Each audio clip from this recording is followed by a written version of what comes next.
Australian time के मुताबिक good morning. और इस वक्त पाकिस्तान और इंडिया में तो रात होगी, आपकी उधर आधी रात होगी, हमारा इधर सुबह का टाइम है। तो नाज़रीन, आज हम शुरू करने वाले हैं प्रेजेंट परफेक्ट टेंस। तो इसकी पहचान उर्दू में या हिंदी में इस तरह होगी कि फिक्रे के आखिर पे चुका है, चुकी है या चुके हैं आएगा, या लिया है, ली है, लिए हैं। तो इसकी मैं आपको सेंटेंसेस के साथ साथ आपको बताता जाऊंगा कि चुका है, चुकी है, चुके हैं कैसे आएगा, तो सब्जेक्ट को हमने कैसे लिखना है, और लिया है, ली है, लिए हैं आएगा, तो फिर हमने सब्जेक्ट को कैसे लिखना है। ठीक है जी। तो इसका बिकुलिया पहले हम इंट्रोड्यूस करवाएंगे जैसे हमने पिछले टेंसेस में किया। इसमें सबसे पहले हैज का इस्तेमाल हमने सीखना है कि हैज हमने किस किस के साथ लगाना है। ही, शी, इट और सिंगुलर नेम के साथ लगेगा हैज, और हैव लगेगा आई, वी, यू, दे और प्लूरल नेम्स के साथ। ठीक है जी। तो हमारा सिंपल सेंटेंस है, सबसे पहले हम लिखेंगे सब्जेक्ट। सब्जेक्ट तो हर टेंस के किसी भी सेंटेंस का जिक्र हमने लिखना हो, कोई भी टेंस हमने शुरू करना हो, तो सबसे पहले सब्जेक्ट ही लिखा जाता है, क्योंकि ये हम एक्टिव वॉइस कर रहे हैं। आगे जब पैसिव वॉइस में जाएंगे तो वहां पे सब्जेक्ट की जगह ऑब्जेक्ट आ जाता है। तो क्योंकि ये हम एक्टिव वॉइस कर रहे हैं, इसलिए सब्जेक्ट से शुरू होगा एक्टिव फिक्रा। सब्जेक्ट के बाद हैज या हैव लगेगा, उसके बाद third form of the verb. ये मैंने ऊपर तीन लिखा हुआ है, तीन का मतलब है थर्ड फॉर्म प्लस ऑब्जेक्ट।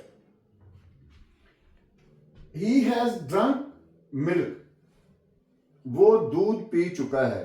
तो इसकी ट्रांसलेशन हम इस तरीके से भी कर सकते हैं, उसने दूध पी लिया है, उसने दूध पी लिया है, या वो दूध पी चुका है। वी हैव टेकन टी, हम चाय पी चुके हैं या हमने चाय पी ली है। तो इधर एक दिन हम ऑस्ट्रेलिया में एक कॉफी शॉप पे गए, तो वहां पे जो मेरे साथ था मेरा ऑस्ट्रेलियन दोस्त, वो ड्रिंक का लफ्ज इस्तेमाल कर रहा था। तो फिर मैंने उन्हें कहा कि जो चीज वक्फे वक्फे से पी जाती है कप या ग्लास में डालकर, उसको उसके लिए हम इस्तेमाल करते हैं टेक, और जिसको हम एक ही घूंट में इस तरह पी लें तो उसके लिए हम ड्रिंक इस्तेमाल करते हैं। तो कहते ओ Javed, it's great.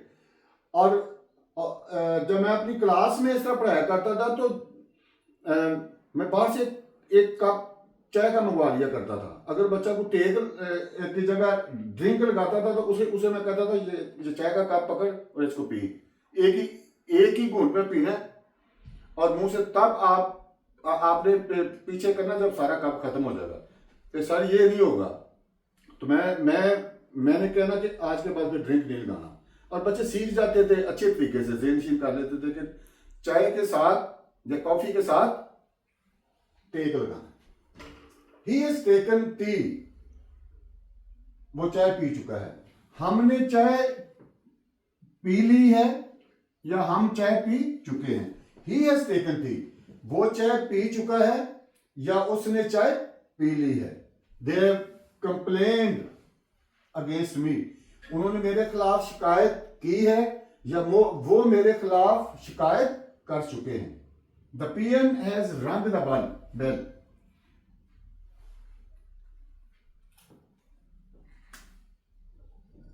Subject has, third form object.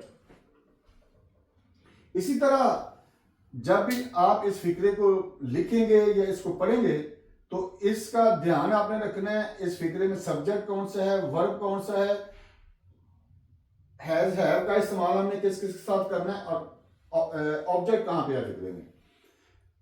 चपरासी घंटी बजा चुका है या चपरासी ने घंटी बजा ली है। तो अब हम आते हैं नेगेटिव सेंटेंस की तरफ। तो सबसे पहले हम इसका कुलिया लिखेंगे। Subject has not, have not, यानी नेगेटिव में चेंज करते वक्त हैज के साथ भी नॉट लगा देंगे और हैव के साथ भी नॉट लगाएंगे। उसके बाद third form of the verb then object. The children have not learned tables.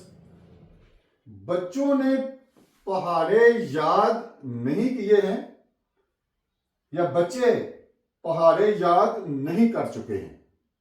बच्चों ने पहाड़े याद नहीं किए हैं या बच्चे पहाड़े याद नहीं कर चुके हैं। They have not polished my shoes. उन्होंने मेरे जूते पॉलिश नहीं किए हैं, या वो मेरे जूते पॉलिश नहीं कर चुके हैं। ये हमारे पास आ गया सब्जेक्ट, हैज के साथ हमने नॉट लगा दिया है। फिर third form of the verb then object, my shoes इसमें ऑब्जेक्ट है। Sania has not kept clothes in the cupboard.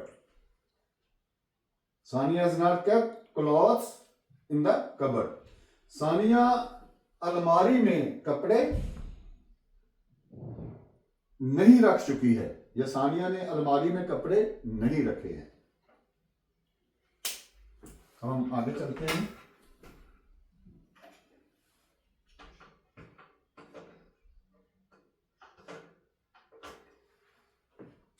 Our team has not won the match. हमारी टीम मैच नहीं जीत चुकी है, या हमारी टीम ने मैच नहीं जीता है। दो तरीके से हम इसकी ट्रांसलेशन कर सकते हैं। He has not extinguished the lamp. उसने लैंप नहीं बुझाया है, या वो लैंप या दिया नहीं बुझा चुका है। अब हम आते हैं इंट्रैगेटिव की तरफ। तो इंट्रैगेटिव सेंटेंस में जिस तरह हमने हैज और हैव डू डज को सब्जेक्ट से पहले लिखा था, इज आर एंड को प्रेजेंट कंटिन्यूअस टेंस में हमने सब्जेक्ट से पहले लिखा था, उसी तरह ये दोनों हेल्पिंग वर्ब जो है हैज और हैव, ये भी आ जाएंगे सब्जेक्ट से पहले। हैज हैव, उसके बाद सब्जेक्ट, फिर third form of the verb, फिर object. Has the teacher punished the students. क्या उस्ताद साहब बच्चों को सजा दे चुके हैं, या क्या उस्ताद साहब ने बच्चों को सजा दी है। दोनों तरीके से हम कर सकते हैं। तो अब जब हम इसको सिंपल में चेंज करेंगे तो ये सब्जेक्ट पहले लिखा जाएगा, हैज यहां पे आ जाएगा। The teacher has punished the students. जब हम इसको नेगेटिव में चेंज करेंगे तो ये आ जाएगा, the teacher has not punished the students. तो अब चूंकि ये इंट्रैगेटिव है तो हैज को हमने सब्जेक्ट से पहले लिखा है। आगे चलिए जी। Have they answered the questions. क्या उन्होंने सवालात के जवाबात दे दिए हैं, या क्या वो सवालात के जवाबात दे चुके हैं। Has he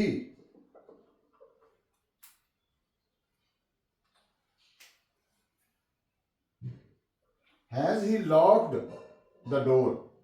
has he locked the door. क्या उसने दरवाजे को ताला लगा दिया है, या क्या वो दरवाजे को ताला लगा चुका है। Has my brother cooked food. क्या मेरा भाई खाना पका चुका है, या क्या मेरे भाई ने खाना मदर, क्या मेरी अम्मी जान खाना पका चुकी है, या क्या मेरी अम्मी जान ने खाना पका लिया है। लास्ट सेंटेंस जी। Has Naika clean her teeth. Her Naika clean her teeth. क्या नैका ने अपने दांत साफ कर लिए हैं, या क्या नैका अपने दांत साफ कर चुकी थी। तो यहां पे एक वर्ड और भी आप इस्तेमाल कर सकते हैं, क्लींस्ड, CLEANSED। यहाँ पे आप क्लींस भी लिख